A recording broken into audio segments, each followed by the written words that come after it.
সালাম আলাইকুম প্রিয় খামারি ভাইয়ারা। আজকে আমরা আলোচনা করব এই গরুর পাতলা পায়খানা বা রক্ত আমাশয় বা কক্সিডিওসিস নিয়ে। তো আপনার গরু কি পাতলা পায়খানা করতেছে অথবা এই পাতলা পায়খানার সাথে এই মিউকাস বা রক্ত যাচ্ছে, তাহলে বিষয়টাকে গুরুত্বের সাথে দেখা দরকার।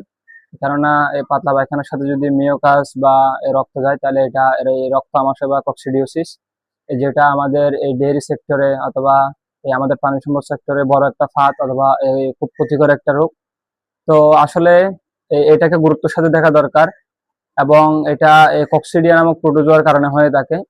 সাধারণত বাছুরের এই প্রথম দিকে আমরা যদি এটা আইডেন্টিফাই করতে না পারি অথবা এই এক্সাক্টলি ট্রিটমেন্ট দিতে না পারে, তাহলে বাছুর মারা যাওয়ার একটা সম্ভাবনা থাকে।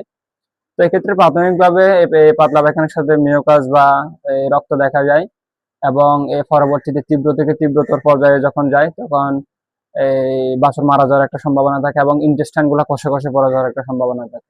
তো অবশ্যই আমাদের এই পাতলা পায়খানার সাথে যদি মিউকাস দেখি, আমরা এক্স্যাক্টলি আইডেন্টিফাই করে এই প্রোটোজোয়ার অপোজিটে গিয়ে যে সমস্ত প্রোডাক্ট কাজ করে এই সমস্ত প্রোডাক্ট সাজেস্ট করতে হবে। অথবা আমরা একজন দক্ষ এই ব্যাটের মাধ্যমে এক্স্যাক্টলি ট্রিটমেন্ট দিয়ে ইনশাআল্লাহ এই বাছুরকে সুস্থ করতে পারবো। অন্যথায় আমরা যদি এক্স্যাক্টলি ট্রিটমেন্ট না দিই, একদম লাস্ট স্টেজে গিয়ে ট্রিটমেন্ট দেওয়ার চেষ্টা করি, তাহলে পরবর্তীতে এই বাছুর মারা যাওয়ার একটা সম্ভাবনা আছে। এই ধন্যবাদ।